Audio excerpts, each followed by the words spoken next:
continua. Obrigado, CD Center do Brasil. Obrigado, Marcílio Cassiano. Já fui um grão de areia, todos pisavam em mim. Agora resolvi tomar uma decisão. Não sou mais grão de areia, virei uma pedra bruta.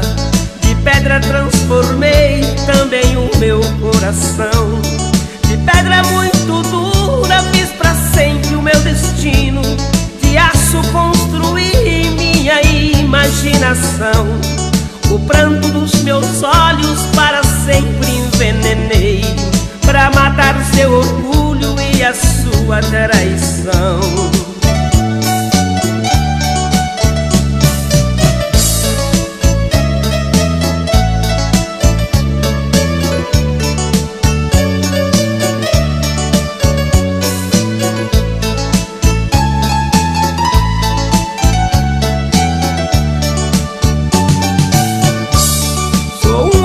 De pedra e não penso mais em nada.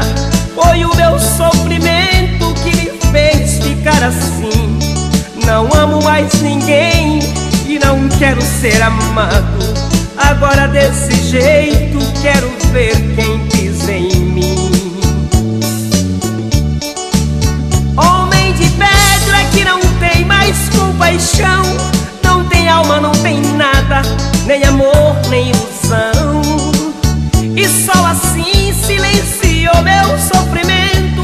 Sou agora uma estátua sem abrigo no relento.